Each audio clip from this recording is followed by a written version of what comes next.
All right, everybody. This is Boulder Uphill, and I'm your host, Brian Whitehill, and we're coming at you from Hollywood, California.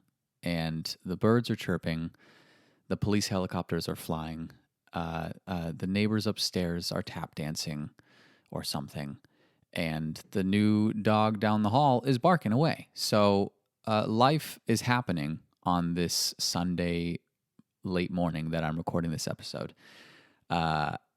The reason why I'm recording this episode is just to give some brief updates. I've realized it's been a while since I've recorded an episode of just myself talking. I've been doing a lot of interviews, and it's been amazing, and I have a couple coming up that I'm very excited about. But in the meantime, I just wanted to give some brief life updates. I don't know how long this episode's going to be. I don't know. There's not a huge structure, or actually, no, there's not a structure, and so who knows where this is going to go. But if you're along for the ride, great. And also, who knows what episode this is? I don't know. Who knows when this episode's going to come out? Who knows anything anymore because it's 2020. And we know nothing. No one knows anything about anything. All I know is that there's a new husky down the hall. And huskies don't... Los Angeles isn't the best place for huskies, yet people bring them here anyway. And so someone moved in down the hall and... not only is LA not the place for huskies, a smallish apartment is also not the place for a husky. So I don't know if you guys are going to be hearing that all episode, but I'll tell you one thing: I'm hearing it, and that's all that matters because it's right in my ear as I'm talking, and I'm doing my best not to get distracted by it. What do we have on the agenda this fine day in 2020? First off, if you're listening for the very first time, what an episode to join us on when I'm here aimless. But if you're joining us for the first time, welcome to. And if you're joining us again, welcome back. And that's all I got to say about that. This is Boulder Uphill. What's the tagline again from my first few episodes? I should know this. What is it? Finding comedy in shared misery. How sad is that it's been so long since I've said that out loud. Let's the show where we find comedy in shared misery, discuss trending topics, and reflect on the uphill battles of pursuing a bold and creative life. That came out of my head because of the exact script that I said in those first few episodes. I should start saying that more because sometimes we lose our way and then we find our way back. And also, I realized, and it was pointed out to me, that at the end of previous episodes, maybe the last 4 or 5, I've forgotten to say the most important ending, which is, am I really forgetting this too? See, we got to find our way back. Stay bold, keep climbing. That is the what should be at the end of every episode, just as a reminder, because we all got to keep climbing and we all got to stay bold in these unprecedented times. So yeah, 2020. It's. I got hit with like a major wave of anxiety the other day because, actually, I guess what's today? Sunday. So I guess on Wednesday or Thursday, I was just in my apartment and all these things on my to-do list started like popping up in my brain, and of course, everything. God, I have so much to say because the last few days have been interesting. For instance, and interesting / sad and upsetting. But for instance, the biggest example of the last few days was Chadwick Boseman passing away. I believe that was on Friday, and that was a huge shock and slap in the face, and a huge reminder not to take anything for granted. And I feel like this year has just been a consistent reminder of reminder to not take anything for granted, whether it's a way of life. 6 months ago, we were all able to go to the movies and go to the gym and go out with friends, and no one was wearing masks, and life was seemingly normal. And then all of that got stripped away. This sounds very violent, but you know what I mean. And 2020 is just, and then again, beginning of the year, there were fires in Australia and Kobe Bryant passing away. And there's just been these harsh reminders all year to really not take anything for granted. And I don't want to repeat all of the negative news of the year because we get that all the time. And I guess finding out about Chadwick Boseman was just, it was tough because this is someone that, the thing is, so many people die every day in the world, right?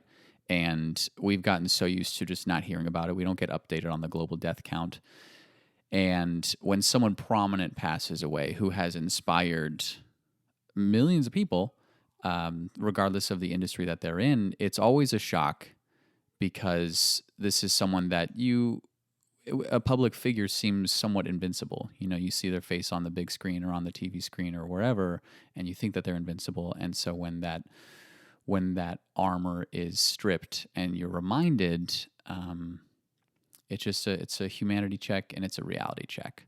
So that was this last Friday, and everybody's grieving, and I'm sure his family's going through a lot. So the huge loss there. And again, the previous anxieties of the days prior to that were just the culmination of everything going on in the world and things going on in my life. And so it's all put into check when these big things happen. But in my case, before finding out that news, I was just sitting in my apartment and I was thinking about all the things that I should have been doing during quarantine, during, like the height of the pandemic, and all these things that I've been slacking on, and this and that, and healthcare. I have to figure that out because there's a thing in California called Covered California where they give you essentially a discount on your healthcare. And so I was on that. But then with the pandemic, I got an email from Covered California and it was like, let us know if your income has changed because of everything going on. And we'll see if you are eligible for a lower cost. And so I was like, oh, okay, I should do that because my income was affected. So then I reached out to them, and then months go by. I keep checking, and it's like, we're still processing. And I kept checking for like 4 months. And then I finally got a notification at the beginning of August. They're like, we finally processed. And I was like, awesome, because I've been paying for the last 4 to 5 months my regular rate when you guys said that you'd help me out with a reduced rate because I was unemployed due to the pandemic. You're 4 months late. And I know that they have a lot going on. But so then essentially right now I'm in between 2 separate plans. So like my healthcare ends tomorrow and my new one hasn't been activated yet because I can't figure out how to essentially choose a plan and like deal with that. It's just a whole new system that I'm about to be dealing with. So then there's that, and I'm like all stressed about healthcare, and then I'm about to not have as much work. Weirdly enough, I've been working a lot the last few weeks. A friend of mine asked me to cover him because usually I work in the events world. I go to different places all over LA, and I help out with serving, or I help out with bartending, or just setting up events, whatever, all the above. And so obviously with COVID-19, that put all of that on hold. But a few events have popped up with my companies, very small, socially distanced events and all that. And I show up, and I pretty much decided that I'm not going to be doing those events until the sensitivity and the height is a little bit lessened. And also because there was one event I was working outside, and I literally had a mask on and then a face shield over that mask. I was decked out in all white, long sleeve white shirt, white pants. I don't know who chose that uniform, but I had to. They provided us with a long white shirt, and then a white apron, and then white pants, and then white Converse. And I was outside I think at that time, this was maybe a month ago, I think it was like 88 degrees outside. And it was this, I got there expecting it to be a certain guest count, and then it ended up being like 40 to 50 guests. And I'm outside pouring drinks with all of this gear on. And then there were practically no guests wearing masks. And the reason why I was wearing all that is because the host of the party wanted everyone working the party, which was like 3 of us, to wear that stuff. So it was kind of a slap in the face because it was essentially them saying, "Hey, we want you to wear it. So all of us are protected from you. We don't care how miserable you are outside. None of us are going to be wearing masks, and it's a large gathering. And again, if you're listening to this and you're divisive on the mask wearing, that's not the point. The point is, I had to be decked out in all this stuff, and then none of the guests were decked out in anything, and everybody was kissing and hugging and all that. So I was like, oh well, thank God you all are protected from me. And I was sweating my ass off, and it was horrible. So I think after that event, I was like, got it, no more of this until things go back to normal, or at least it's more of a laid back thing where like I worked one thing where it was literally a couple. They had like 3 people over for brunch, and I was a far distance away, and I didn't have to wear a mask. And anytime I went around them, I would wear the mask, and obviously everybody's hand sanitizing and all that stuff. But that was nice because it was like very low key. I was away from everybody. If they needed something, they would come up to the kitchen. I'd be back here, and it was laid back. I'm fine with that stuff, but the decked out in all white and mask and face shield and just sweat, not down for that. Anyway, so weirdly enough, I've been working a fair amount, and right now I'm in the middle of covering a friend of mine who works for a family as like a private house gig. Like he essentially just helps out around the house and helps with any like dinners that they have. If they have a few friends over, we're essentially just making drinks and helping out in that way, which is great. But that's about to come to an end. And so all in that one day, I just had all these anxieties like, okay, this little bit of work is about to end. Just like a newfound survival gig about to end, and healthcare, dealing with that, and all these things on my career to-do list and everything that I haven't done, because I need to get my hair's longer, and I wanted to grow it out a while ago, and I had it grown out in New York, but now that my hair's longer, there's a whole thing as an actor. You got to like update your headshots when you look different. So my last headshots were from New York, and I had short hair in those headshots. So now I have long hair, and now I need to update my looks for sending it out because I'm going to start looking for an agent. And it's just this whole thing. All these bullshit actor things you got to do. Granted, I do just want, my headshots are like 2 to 3 years old, so I've changed a bit, and I need to update them. But all this stuff, it's like you can as a person / in my particular situation as an actor, it's just like you can find an endless amount of things you need to be doing. Like I need to build a website again, and I need to build a website for this podcast, and I want to really start it. There's just so much crap. We as humans have complicated everything. There's so much crap, and our brains are just too packed. And my brain was packed the other day. I was talking to someone the other day about how much shit we all just pile in to our lives. We just make everything so complicated. And I was talking to this person, I forget who it was. Maybe it was 2 separate people at 2 separate times, same topic. And I was like, fucking 1,000 years ago, we were all living in villages and small communities, and there was no one paying rent. What, 1,000 years ago? Yeah, no one was paying rent as far as I know. Fact check me on that. And people were hunting, and they were eating, and they were having dinners with their family. Of course, I'm probably so wrong about all this, and I'm simplifying everything, but I'm just saying the more things we have all gotten as human beings, and especially living in big cities, the more things are complicated. I visited 92 cities in 10 months on the Mamma Mia National Tour, and that husky is just barking away. And there were so many small cities that I visited where I was like, wow, life is simpler here. And these people, they work at their local jobs, and because there are less distractions, by all accounts, in my opinion, that means that there's a potential that they're happier because there's just less shit to worry about.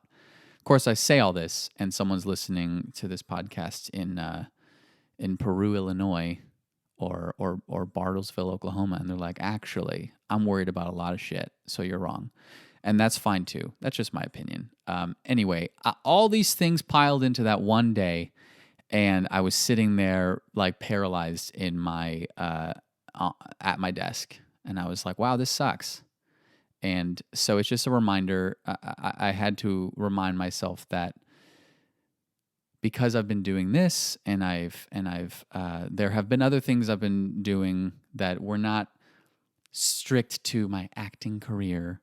I have to remember that I haven't wasted any time. None of us have wasted time during all of this quarantine crap, and there's just so much going on that there have been bigger things to worry about. So I can't be too hard on myself for not checking every box of my to-do list over the last, I don't know, what is it now, since March, April, May, June, July, August. I mean, 5 months. Wow. 5 months since everything locked down. Crazy. So, yeah, what do I have here on the agenda? Yeah, pretty much, God, the year of learning not to take things for granted. That's for sure. And also, I'm learning. I did an episode with a friend of mine from college, Rachel Josefina, and that'll be coming in the next like month or so. And she has such a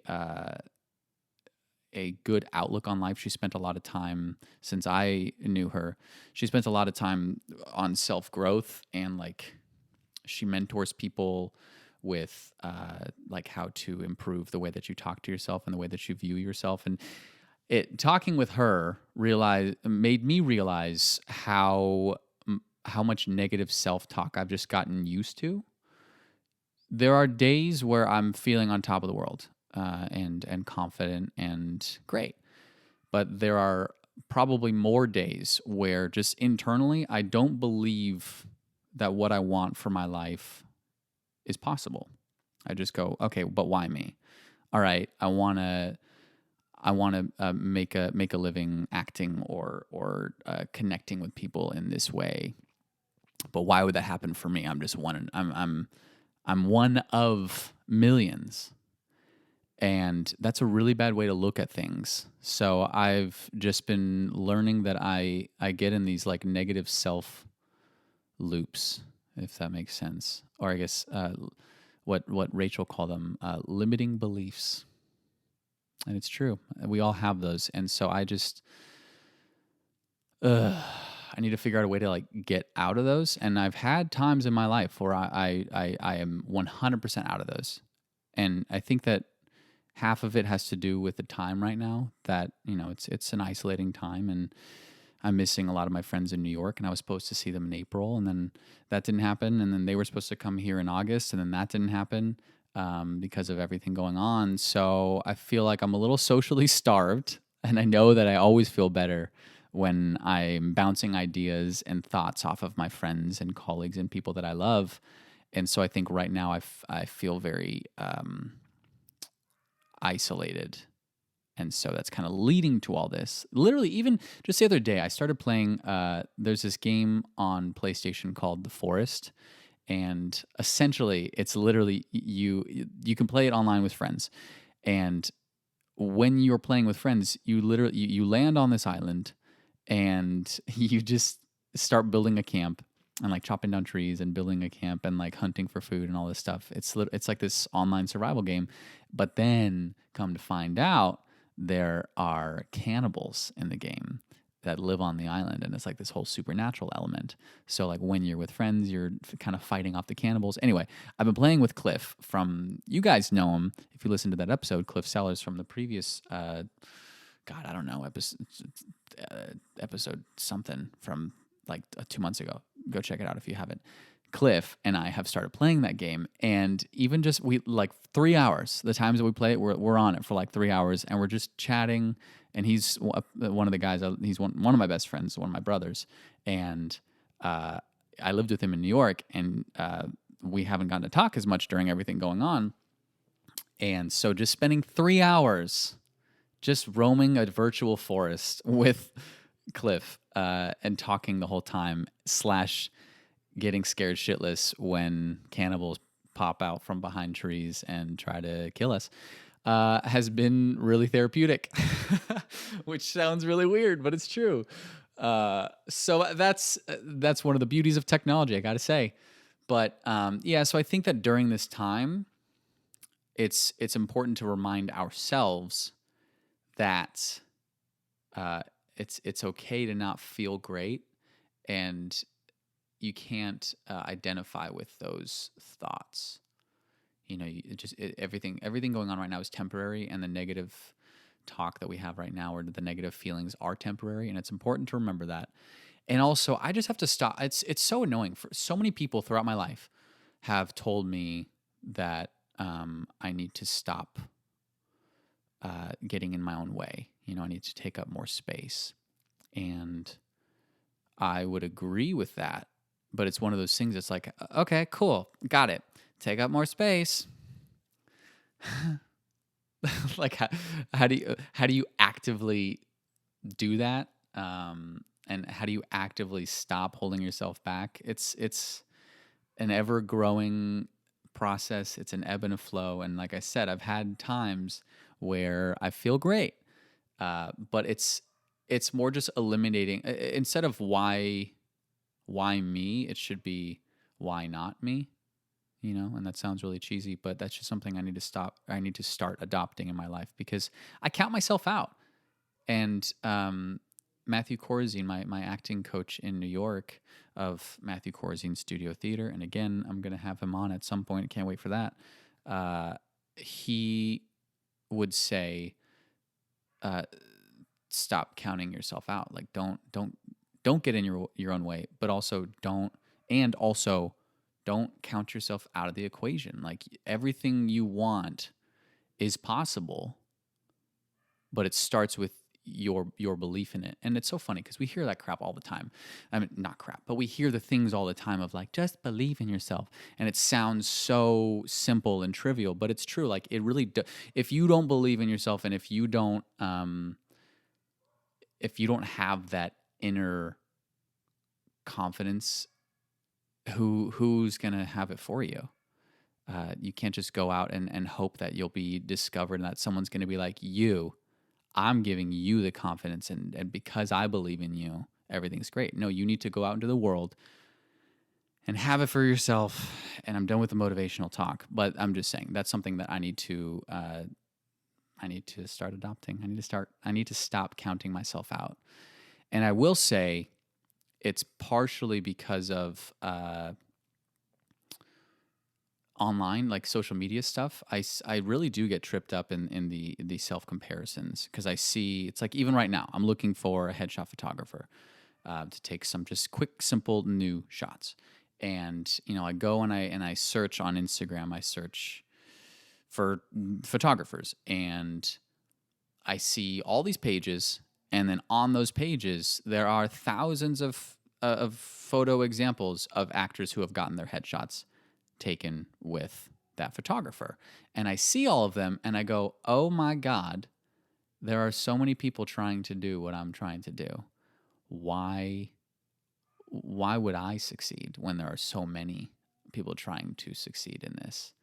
And that's a very bad mentality, because in any industry, there are people trying to do and find their own version of success in any industry. So why would anyone walk into any room and go, there's too many people trying to get a job in this industry, so why would I try? That makes no sense. Makes no sense. There's this gonna be a horrible example, but like there's always going to be a need for chefs. So why would someone that's an aspiring chef stop themselves just because, oh my God, I'm never going to be Gordon Ramsay, so I shouldn't. Let's just go do accounting.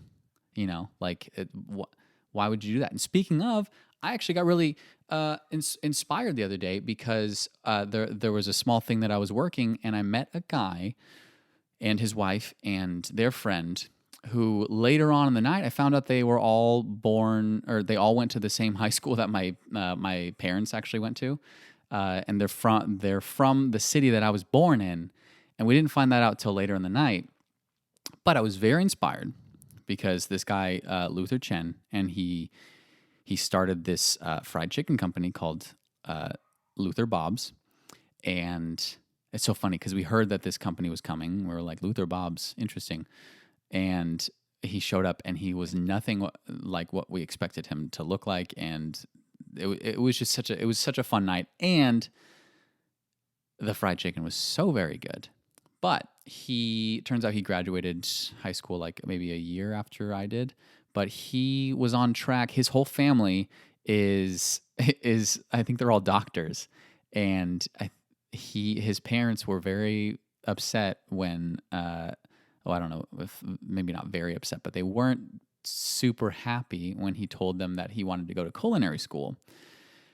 And so that's one thing. And then he got into culinary school, and a year after that, he dropped out of culinary school. And surprise, his parents weren't happy about that either, because essentially it was like, all right, we learned to support you into culinary school, and now you're dropping out. He dropped out. He started studying with like French cuisine, and I think he even worked at like a Chipotle or something. His wife told me, and he worked at all these restaurants, and he gained all this knowledge, and then decided to start his own company. And as far as I can tell, it's growing.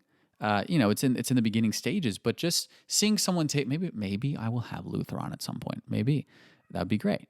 But just seeing someone take a jump, and that's what this whole podcast is all about. The people who take these leaps in any field, mind you, any field. Because I started this whole thing off being like, for artists and actors and singers and musicians and writers and everybody artsy. But like I'm now at the point where I'm meeting all these people who are taking these ventures and inspiring ventures into these fields that are so unknown to me. And so seeing him talk about all this, and seeing how excited his wife was about all this, and she's a teacher, and so we chatted about that and what inspired her to be a teacher. But seeing him take this venture, that is like, so who would think about starting a fried chicken company? But it was so good, and he has this really good hot sauce called, I forget what he called it, but essentially it was like a spicy honey, and it was like, he said it was fermented hot sauce, clover honey, something like that, and then there's I forget, it was like gochiko or something like that. I'm butchering it, but there was another ingredient in there that it was like I don't know if it was it must have been I think he said Korean ingredient. I'm not sure. I don't know, but there was 3 ingredients, and it made for the best spicy honey sauce. And I had to go ask him the second I had all of it. I was like, I've never tasted a sauce like this before. Tell me what your deal is. Tell me all about your company. I'm going to blast it as much as I can. And so that was inspiring to me, and just getting to chat with people, go off doing these things. And then also the cool thing was that same night, he connected with this guy. I want to say the guy's name was Avi. And I chatted briefly with this guy named Avi because I poured him a few drinks. And this guy, Avi, had started this sandwich company. All these culinary people randomly ended up at this party. I say party, small gathering. And all these culinary people ended up there. And this guy, Avi, had started a small sandwich pop-up during the pandemic, where he and maybe a few others were literally making sandwiches in their kitchen, and they put it on Instagram, and they said, hey, DM us if you want a sandwich, and then we'll shoot you a link to your pickup time, and then you also have to Venmo us. So it was like this whole privatized, exclusive sandwich company. I want to say it's called Carla Cafe. It's either Carla Cafe or Carla Kitchen. I think it's Carla Cafe. I don't know. I'm plugging all these people, and I'm not sponsored by them. Maybe I should be. I'm going to hit them up and say, like, give me sandwiches and fried chicken, and I will keep plugging your guys' stuff on my podcast. But Carla Cafe is now like blowing up. They have maybe 6,000 or 7,000 followers. I don't know. But you go on there, and you see what their sandwich of the day is. I want to say they only do it on weekends. So or maybe like 2 or 3 days of the week, and you go like, so this last weekend was chicken pesto, and I went on there and I really wanted to get one, but I didn't have I wasn't able to pick it up the following day. But you go on and you see what the thing is. So like they had like a tuna melt, and then now they got a chicken pesto, and it's just for that weekend. You DM them, you go, give me that chicken pesto, baby. And then they go, cool, Venmo us. And then you Venmo them, and then they send you the pickup time. And just that, the fact that this guy started this sandwich pop up, and now they're going to be moving into a separate location, I was like, this is crazy. Like, these people are so creative.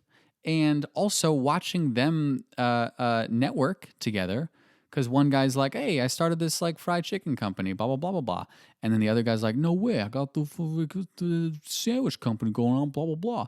And then it was like, oh, maybe we can like collaborate, and like one of your pop-up days, I can give you the fried chicken, and it can be like a Luther Bob's / Carla Cafe thing. So anyway, it was very inspiring to see all that. And it was also it was also a reminder that I desperately miss social interaction. So I've gotten it a little bit here and there with these small gatherings that I've worked. So on the flip side of that, though, is that at another one of these things, there were a few prominent actors who are my age. And again, I've mentioned it in past episodes,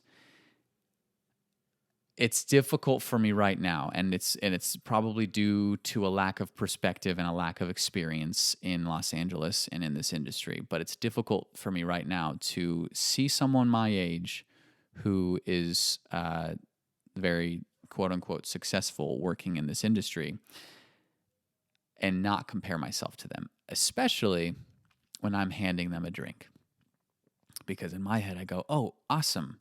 You got 5 million followers on Instagram, and you're working consistently in these Hulu shows. And here I am shaking a margarita for you. Here you go. So I leave these things sometimes a little bit down, sometimes a little bit up, sometimes in the middle.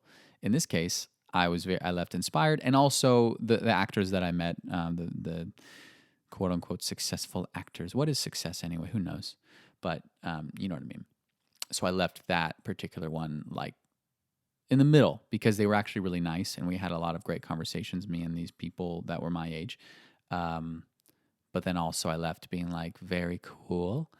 How do I get my career going now? Because I'm very tired of giving drinks to people my age who are working a lot, and I'm not. So I think actually that kind of started the spiral of, I think maybe it was the next day where I was like, oh, okay, I gotta get my like fucking headshots, and I gotta start looking for fucking agents again, because I'm so fucking tired of shaking the margaritas for these people. So we find the things, we find the silver linings, and we find the ups and the downs. And was there a whole point to any of those stories? I don't know, but I guess the point is to say there is no point. There was no point to any of that, other than the fact that like a lot of those interactions were really inspiring to me, and it was so great to see. And it was a reminder that it's not too late to start anything that you have a passion for. How about that? Yeah, that's the point. And then, sorry, my nose is itchy. The other point is not to compare yourself to people on their own paths. Because you don't know where they are, and yada, yada, yada, yada, yada. Yeah, we all know self-comparison is bad. I don't want to, that's boring. How about we focus on the fact that it was really inspiring to meet people who just like made lemonade out of lemons. Yeah? They took the lemons of these crazy, uncertain times, and they made lemonade. They took those lemons and they made lemonade in the form of a fried chicken company and a sandwich pop-up. And that's our show. Goodbye. Just kidding. What else do I have in my notes here? Because I don't want to go really down any dark paths. I think I've shared my anxiety a little bit. what are we talking about? Oh my God, guys. What do I have here? Oh, actually, I think I'd started going down a road of social media and self comparison, and also on that note, another reason I can't stand social media right now is first and foremost, and most importantly, you can't escape bad TikTok dances. I don't have TikTok. I don't want to see TikTok dances. Therefore, I do not download TikTok because I do not want to see TikTok dances. And then guess what happens? Instagram creates the Reels feature. And then guess what happens? People start uploading their TikToks to Instagram, and I have to see those on my Explore page whenever I go on. So I'm now learning to avoid the Explore page because it's all these thirst traps of girls in just bikinis or less, just doing these horrible TikTok dances, and they're not even good dancers. And it's purely, I don't even know who these things are aimed for, but for some reason, Instagram is aiming them at me. So it's these just like, you can't, if you're listening right now, you can't see what I'm doing, but it's like the most simple of dances, and you just, and then it's like a, and that anyone can do, but I guess it's just only hot people that get, guys included, these cringy ass guys on TikTok and Instagram Reels, they get overly popular. I've made something on my Instagram a while ago. What's his fucking name? What's his name? Lil Huddy. These people, these good-looking young people, make these bad dances, or they just like lightly lip sync. It's like they put no effort in. So for some reason, Instagram is aiming all of that towards my Explore page. And what I do is I press and hold, and I go not interested, and then it disappears, and then another one in the same nature shows up, and I do the same thing, and then I realize it's never going to end. And I guess that's a blessing in a way because it's promoting me to not go on Instagram as much. But on top of that, I also don't want to go on Instagram much because it's at this point, gone are the days of Instagram being meant to upload fun photos. My very first Instagram photo was a picture of a bowl of jelly beans. And gone those days are, because now it's going the way of Facebook, the way that Facebook went in 2016. Because after the election of 2016, it was unanimous that I shouldn't say everybody, most people were like, got it. I'm not using Facebook anymore because it's just people posting articles and yelling at each other, and no one listens. And you would hope that in the 4 years since 2016, people would have learned to listen and learned that yelling at each other only creates more divide, and divide only creates more chaos, and chaos only swings people towards the candidate that you probably don't want. So I wish that people would have learned in the last few years that listening is a skill, but they haven't. So now Instagram is going that direction, and I really do, in my opinion, I really do think that Instagram is a bubble that's going to pop like Facebook did, because Facebook's usership went way down after 2016, even though now they own like so many things. They own Instagram, so Facebook as a company is doing just fine. Mark Zuckerberg's doing just fine, but like the usership went down because Facebook initially was started for like sharing photo albums of your weekend and like status updates. Granted, I look back from my status updates 10 years ago and it's like, Brian Whitehill is doing homework. Ugh. And I'm like, dude, why were you saying that? Why did you feel the need to post that? So maybe there just shouldn't be Facebook, but what I used to enjoy about Facebook, and I would like to think the whole reason it was created was just to like share these moments with each other, and a lot of families on there and people that don't often get to connect with each other in person get to keep up with each other's lives online. In theory, great. But what it's turned into is I log on and it's all politics and it's all yelling and politics is one thing. I guess we're allowed to talk about whatever we want to talk about, but the thing is when you alienate a particular side or a group of people who don't share your opinions, that those people don't even want to listen or engage in an argument because they're like, all right, nothing I say you're going to even accept. So why are we having this conversation? So at this point, on any platform you go on, it's granted. Let me preface this, or let me add this aside. There is so much going on that, of course, everybody wants to talk about it and wants to engage in these arguments. I shouldn't say arguments. They want to engage in these conversations, and a lot of people feel that it's their duty as a citizen and as a human to stand up for what they believe is right. And I have no qualms with that. I think that as a person, you have to do what you feel is right. But the problem is that is a minority. I've seen some really respectful conversations. I keep jumping to arguments. I've seen some really respectful conversations on Facebook, and then you get the random people who come in and they throw in the ignorant statements, and then it's like, oh wow, okay, this is just becoming an all-out brawl. Point with that is, I get needing and feeling like you should stand up for what's right. Got it? Yes. But the problem is, and I spoke with Michael about this, is that there is no listening anymore, and people assume that if you don't agree with them, you are the enemy. And instead of taking an approach of, hey, I want to help you understand where I'm coming from, it's, oh, got it. You don't agree with me. Fuck you. I'm going to name call you X, Y, and Z, regardless of whatever side you're on. And it's just a mess. It's all a mess. And so Facebook became that. And mind you, I had so many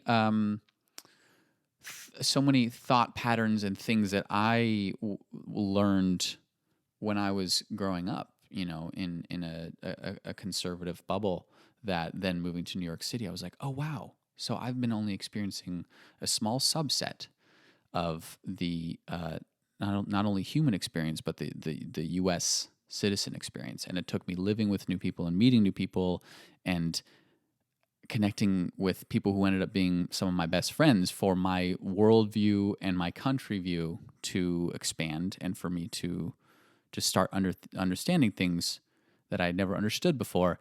But that all came from conversations and from me going, I don't know if I agree with that because here's what I think, because that's what I was taught. And then people go, oh, yeah, that's funny. Here's how it actually is. And then they give me their experiences and I go, oh, my God, that's your experience because this is mine. And they go, yeah, you had your experience there and this is mine. So both can coexist.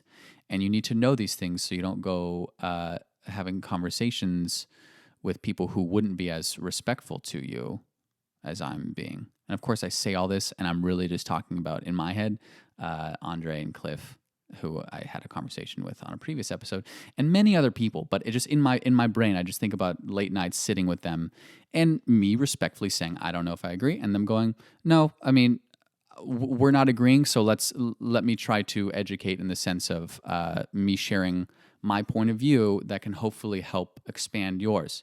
Anyway, point of all that is that we don't see that happen anymore because there is friendly or I should say polite discussion doesn't exist as often as it should, and that's unfortunate. So why was I talking about all that? Because logging onto social media, it's just, you look at anybody's story and just them vilifying this and that, and then the other side's vilifying them, and the media sucks. Guess what, everybody? CNN and Fox both suck. Both sides are incredibly biased, and they don't paint the full picture, and they pinpoint one extreme thing that the other side has said or done, and they paint everybody on that side to be the absolute enemy. And we're all humans, and we all are just trying to connect with each other, and we are unable to. So here's to hoping that we. I don't know, man. I'm. It's, as we all know, it's just a crazy time, and I'm just hoping that we can slowly find middle ground as a country again. And I've had conversations with people where it's like, oh my God, like has it always been this divisive? And number one, I think there's two answers. I think the first is no. I think that, and this is not meant to alienate anybody, but I think that I think that we can all agree on this particular statement. When we have a leader of the country who has the style, we'll say it like that, has the style of, and I preface all this because I just don't like to get into politics because I it's just, at this point, it's just so not worth the arguments. But I think we can all agree that the whole style of, in 2016 of like, oh yeah, Trump says it like it is, and that's what we like about him because he doesn't come off as a politician.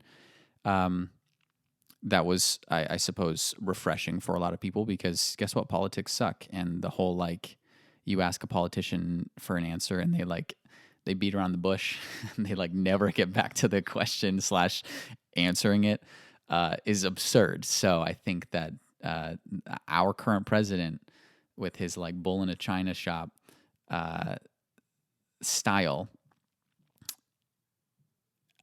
that has when you're when you're constantly just on Twitter insulting everybody, it's going to create more divisiveness than there should be.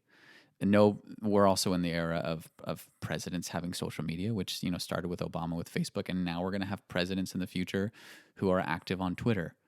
Super weird. But so when we have someone who is just constantly throwing out insults left and right, from the start, calling people fat pig and all that stuff, it's just not great for I think the morality and the politeness. And so that would be the answer number one to has our country always been this divided? And answer number two is, in the past, there has been divide 100%, but not everyone had an outlet on the internet to just shout their opinions. Everybody was just in their homes and they would talk to their friends, maybe have an argument at work, and then go on about their lives. But now we just all post novels on Facebook and on our Instagram stories. Why did I end up talking about all that? I don't know. This is supposed to be a distraction from the real world, but sometimes you can't get away from it. And then also the ridiculousness of the constant updates. Did you guys see the other day? CDC was they're like, number one, we just get conflicting information about COVID-19 all the time. And I'm only going to talk about COVID-19 for the next 3 minutes, and then we're not going to touch on it at all because we're all just so tired of hearing about all this stuff. That's why I don't watch the news, because it's just constantly conflicting information that changes every day and conflicting viewpoints. But anyway, the CDC was like, hey guys, guess what? You don't need to get tested. And everybody's like, what? You were telling us this whole time that we should get tested. They're like, no, you're good. You don't need to unless you're at risk. You're good. And everybody's like, what? So not only that, but then what did they a month or two ago? They were like, or during the height of everything, everybody was afraid to touch their freaking Amazon packages because they're like surfaces. And then CDC was like, oh, don't worry. Actually, it turns out it's not that transferable on surfaces. And everybody's like, what? I've been spraying every one of my Amazon packages, and I've been afraid to touch doorknobs and doorbells. That's one thing. And then the other day, I think I was at home and I was watching, I don't know, what was it, NBC? And it was like, Oxford researchers released discovery that COVID-19 can actually travel up to 26 feet. So the 6-foot social distancing might not be enough. It's like, what do you want from us? I can't stand 26 feet away from everybody. It's like tomorrow they're going to be like, Oxford researchers found out that swallowing 14 watermelon seeds can actually give you immunity to the COVID-19. It's just like, what are you guys talking about anymore? What's happening? So what I do, I get an email digest at every morning about the previous day's stuff, and then that's it. I wash my hands, literally and figuratively, and I move on with my day. It's what's it called? 1440 is the email digest that I use, and it's really handy. And just the facts. Can't stand commentary these days on either side. Just give me the facts. And I think a lot of people are kind of on that page now. They're like, look, I'm tired. I think the exciting thing about what's happening right now is that more and more people's eyes are being opened to the fact that there is not one side of the political spectrum that is their savior. So I obviously am in a very progressive industry, and I have so many amazing progressive friends, on, I guess you would say, left-leaning on the political spectrum and all that. And in just having conversations with them, I have started to realize how many people are like, oh, yeah, they all suck, and no one's records are clean, and no one is the savior. Everybody has a really shitty past of either their policies or their actions, and there is no perfect politician. And I think that when we are young and naive, and I say this as a 27-year-old who is young and naive, probably ask 35-year-old Brian in 8 years how young and naive I am right now. I think that when we're all young and naive, we see, oh my God, thank God for this candidate because they're going to fix everything. And it's like, no, actually, we have to take it upon ourselves as citizens to become, and I say this 100% meaning myself as well. We have to educate ourselves. Everybody's like, go vote. It's like, yes, definitely, but also pay attention to voting in your local politics. Pay attention to your mayors and your local politicians that directly affect the places that you live. And the communities that you are surrounded by and living in. There is not just like one time every 4 years to care about voting. It should be, as a citizen, your responsibility to pay attention to this stuff always. And I've recently been woken up to that fact, and I need to be more aware of the policies going on around me and that directly affect me. And God damn it, that's all we're going to talk about with politics and all that crap, because I'm tiring myself out, and we get enough of that. So good God, I need to freaking brush my teeth after that. Blech. What do we got? Oh, you know what? I think okay, two more things, and then we're gonna circle back and call it a day. Number one, I just recently started watching Euphoria, and I finished the season, and it's amazing. I had watched the pilot a while ago, and it didn't hook me because Zendaya, or is it Zendaya? Is it Zendaya or Zendaya? I don't know. I feel really bad. Let's just say Zendaya. Sorry if it's not. Sorry to Zendaya if it's Zendaya, but if it's Zendaya, then no apology. She played MJ in the new Spider-Man movies, and very kind of like downtrodden, like glum character. And then so I watched the pilot of Euphoria, and I was like, oh, this is kind of the same character, so I don't need to watch this because I've seen this in 2 movies already. But then I gave it more of a shot, and the second episode, I was like, okay, maybe. And then the third episode, I was like, oh, whoa. It's very, very good. And if you have not watched it, again, I say all this like a year and a half late. If you haven't watched it, go watch Euphoria. It's so good, and it's a reminder that everybody is fighting a battle that you know absolutely nothing about. So to be kind to everybody. And some parts where I hate using the word triggering, But some parts were like really triggering because there were like similar situations that had happened at my high school with certain high school students. And also, my God, really feel for Generation Z being in high school with technology and social media the way that it is now. Because when you're a teenager, your anxiety is already at an all-time high, and social media only emphasizes and elevates that. But then you got things like there's so many themes in the show that have to do with like that stuff, and it just made me anxious. And I was just it made me so glad that for most of my high school career, there was briefly MySpace when I was in middle school, and then it transitioned over to to Facebook. But Instagram wasn't as big as it is now. Thank God. Because can you imagine? We had to worry about like who's on whose top 8. Like that was it. And if you don't know what I'm talking about, you're like currently 18, I guess. But on MySpace, there was a feature where you put your top 8 friends on your page, and it's like, these are my go-to people. Now imagine how that felt when someone who thought they were your number 1 is actually your number 3. Or imagine how your best friend feels when you put your significant other in front of them. Because I knew people who that was a big thing. They'd be like, I thought I was your best friend. It's like, you are my best friend, but I gotta put Ashley. Or no, it was more like 2 girls talking. So it was like one girl in particular put her boyfriend in front of her best friend, and it was like, I've been your best friend forever, and you put David in front of me. It's like, no, I don't want to go in that. But so we had MySpace, and there was enough anxiety with that. But at least MySpace, you could put a song on your profile, and everybody randomly learned like HTML coding.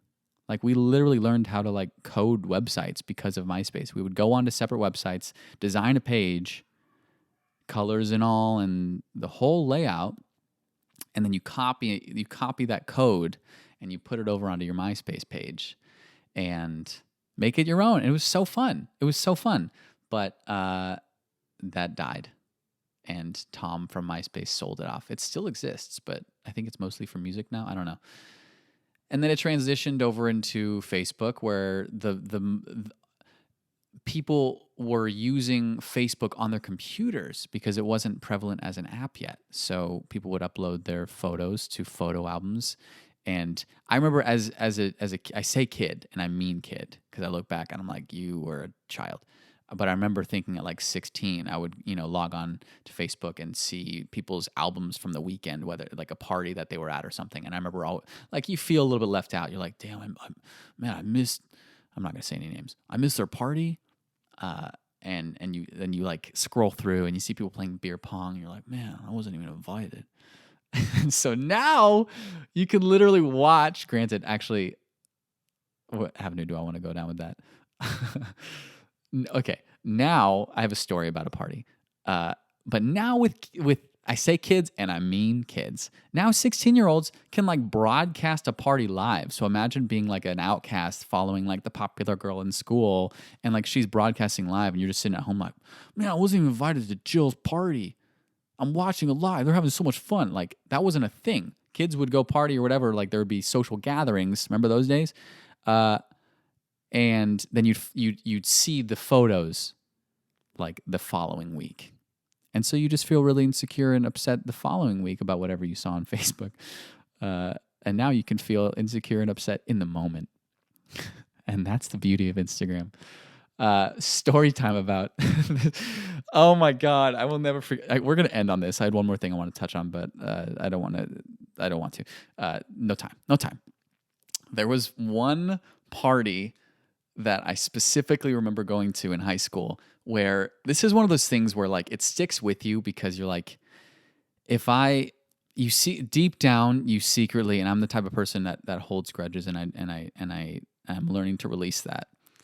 But you secretly hold this thing in yourself, and you're like, if I ever saw them again, I don't know what I'd say, or like, God, I hope one day the tables turn. It's like, what was it? Do you guys ever see, there's that movie 13 Going on 30 with Jennifer Garner, and she has this big crush on a guy in high school, and he was like the popular dude in high school. And then later on in the movie, she hops into a cab, and the cab driver, played by Jim Gaffigan, who is a fantastic comedian, he he says her name. He's like, "Oh my God, it's me. It's Will, whatever his name is."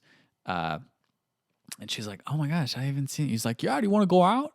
And he was the popular, good-looking dude in high school, and then like the tables kind of turned because then she was like the successful, beautiful, I guess magazine editor. Anyway, you always have those little like, at least I did in certain cases where like you envision the tables turning of like the asshole that was mean to you. You're like, fucking one day I'm gonna I'm gonna beat him up, or like one day I'm gonna be in a better position and make fun of him or whatever, So there were specific people. This one good, have I talked about it before? God, there was this one guy, this tall dude with this lazy eye. And for some reason, he was like well known. I think it's because he just let people over to have parties at his place all the time. But he gave me so much shit as like a 8th grader and 9th grader. And then I think as I joined the football team and got bigger and started working out and like was not like scrawny anymore, that's when he stopped giving me shit. And because like I guess I became teammates with the people that he was friends with. But that guy was such a dick. I would name him, but I don't want to like throw people under the bus. But maybe at some point I'm gonna name that piece of shit. And maybe he's not. See, I told you I hold grudges. I gotta stop. I'm sure he's great, and we all learn. We all learn from our mistakes, and that's true. Because I actually think back to past, going on. God, we're all over the place. Hang on, baby. Come along for the ride. Another thing with Euphoria is that it reinforced me knowing that I have to forgive people from high school. And like, I say all this as I just went on a whole tangent about the assholes in high school, but it's true because there was a relationship that I was in high school, my very first relationship, and this person was just all over the place.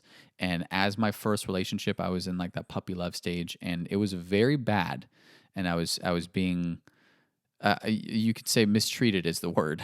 And for a long time, I looked back and I was just like, wow, screw that person and that whole situation. But then in the years since, we have what's the word? We've just smoothed things over. Like randomly, we saw each other at a couple social events. We smoothed things over, and I let go of any resentment.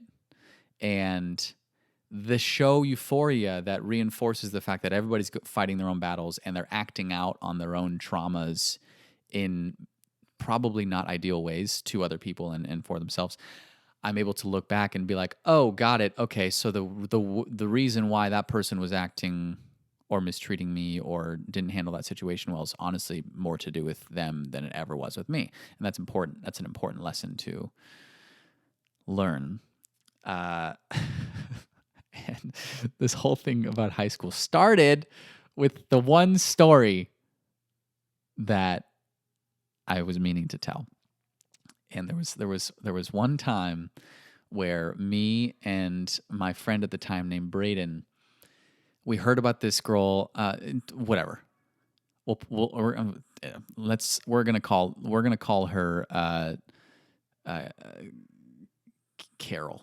We're going to call her Carol because that's not too far off from her real name. And so we heard that Carol was having a party at her place. Mind you, I was not like a popular guy. I was not like an outcast by any means, but the summer after freshman year, the girl, that first relationship that I was in, the one that was not ideal, she hung out with a lot of people that we started dating the end of freshman year. And she hung out with a lot of people who were partying. And like, that was my first time being exposed to a party that there was alcohol at, and like, obviously with high school parties, it's like the crappy vodka that makes you just have those horrible memories anytime you smell vodka. So I was kind of introduced into that scene I didn't fully connect with a lot of those people, but that was my first time being introduced to it. And so then probably up until mid sophomore year when me and this girl broke up, but the whole time we were dating, we were going to these types of parties. And I was kind of like, I guess you could say in the social ranks, going to these parties where like a lot of the popular kids were at. And so I felt that happening and like me kind of rising in the ranks and all that crap, all the social, or friggin' high school politics, all that crap. But then once that relationship ended, shortly after, I started dating someone who wasn't even allowed to go to parties. And it was probably the best track for me because I just, a lot of those high schoolers that were partying a lot kind of were just getting a lot more trouble. I don't know where they all are now, but it was a little bit too crazy of a scene. And there were some situations that I was in that were probably not the safest. And looking back, it's like one of those things where there's like memes about it, where it's like, does anyone ever have those memories of like dying in the middle of a field from drinking too much vodka at like 1 a.m. and no one around, and you don't even know how you got out of that situation? It's things like those types of unsafe situations that high schoolers get in, and because high schoolers think they're invincible, it's like you look back and you're like, what? So I was not like popular because once I stopped going to those things, I then found theater, and then I was also in football. So I was like existing in the middle of those two worlds, which was a good place for me to be because like all the the dudes of the football team were like cool with me. I was cool with them. If we saw each other at outside of school, it was kind of like, "What's up, dude?" On the football team, "What's up, Smith?" Last name at the time was Smith. Brian Smith. That's a whole story I'll have to get on later. But anyway, yeah. So it'd be like, "What's up, Smith?" Anyway, so I existed in between these two worlds, and apparently I didn't exist in the popular scene enough to be allowed into Carol's party. Because circling back to our good friend Carol, there was one party that me and Braden had heard about. I think my girlfriend was busy that night or doing something with one of her friends, and I was going to hang out with Braden. And we found out, and we drove there, and we get to the door, and we knock. And mind you, Carol was the type of girl who you 100% could tell, and this was just truth, and this exists in every high school, I'm sure, you 100% could tell majority of her friends were only her friends because she threw parties, because her parents just let her throw parties. Like they either turned a blind eye or they would just leave or whatever. It was one of those things like, I'm a cool mom. You can drink, but just do it in the house. I prefer you do it in the house. So she threw a lot of parties, and you could just tell that like she was really trying to overcompensate and rise in the social ranks. That you could tell that was important to her. And so me and Braden show up to the front door, and we knock, and she opens the door, and she looks at Braden, and she looks at me, and she goes, "Brian Smith?" No. And then closes the door on our faces. I mean, not literally like touching our faces, but she closed the door without saying anything else, just kind of slammed in our faces. And me and Braden looked at each other and we go, And then we walked back to his car, and I don't know. I don't even know what we did that night, but that was just like the perfect example of one of those situations that like in my head, I just held on to for like the rest of my high school career. Anytime I saw her around school, I was just like, man, I was so just like bitter about it.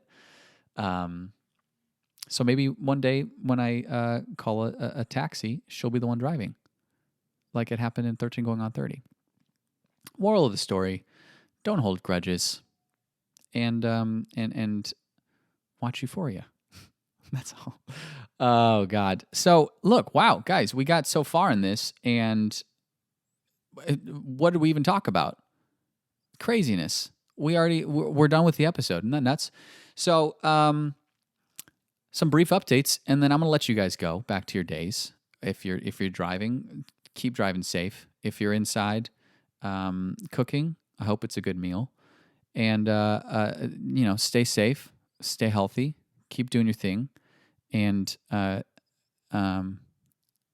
you got to have, circling back to those inspirational messages, you got to have that belief in yourself, or else no one else will. Huh? Some laundry list details. Number one, you can follow this podcast on Spotify, on Apple Podcasts, on Stitcher, on Google, soon to be Amazon as well. Let's get Jeff Bezos some more money.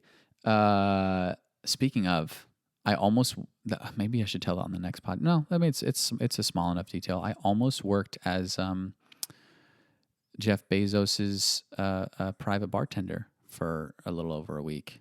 Isn't that nuts? That almost happened. I didn't sign anything, so I can say something that almost happened, right? But just know that if it does happen, I'll probably have to sign an NDA and I'll never speak of it again. But that almost happened. And I was thinking, because Jeff Bezos is literally on track to become a trillionaire by 2026, and someone did the math online and they said 5 or 6, let's just say 5, but it's more now because he's worth more than he was at the time I read this article. Jeff Bezos, $1 to us. No, I should say $5,000 to Jeff Bezos is $1 to us. So you know those moments where you find a random dollar bill in your jean pockets, your jeans pocket, however you say it. That to him, that would be like finding a couple stacks, or I guess maybe one stack. I've never seen a $5,000 in person. Sad day, but that would be like him finding a stack of hundreds in his shoe, equaling $5,000, and him being like, "Oh my God, I left this dollar, but $5,000 in my shoe. Who knew?" And then what he probably could flush it down the toilet and forget about it. I mean, he very well could do that.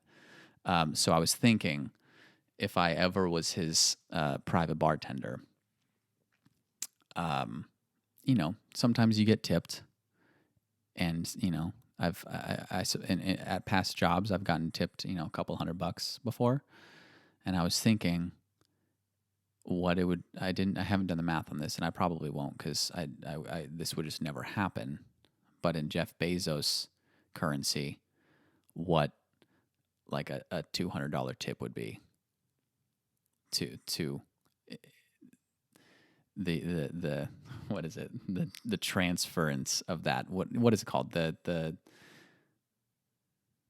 currency exchange, you know what I mean? So like getting tipped $200 of Jeff Bezos dollars, so that'd be a lot of money, but we're just not going to talk about that anyway. Where were we going with that? Oh, yeah. I guess Amazon's starting podcast now. So anyway, follow and subscribe on Spotify, Apple Podcasts, Google Play, Stitcher, Amazon Podcasts at some point, whenever they get that stuff going and people stop putting guillotines on Jeff Bezos' lawn because he doesn't pay his employees enough, and on YouTube as well, and because I put the videos up on YouTube.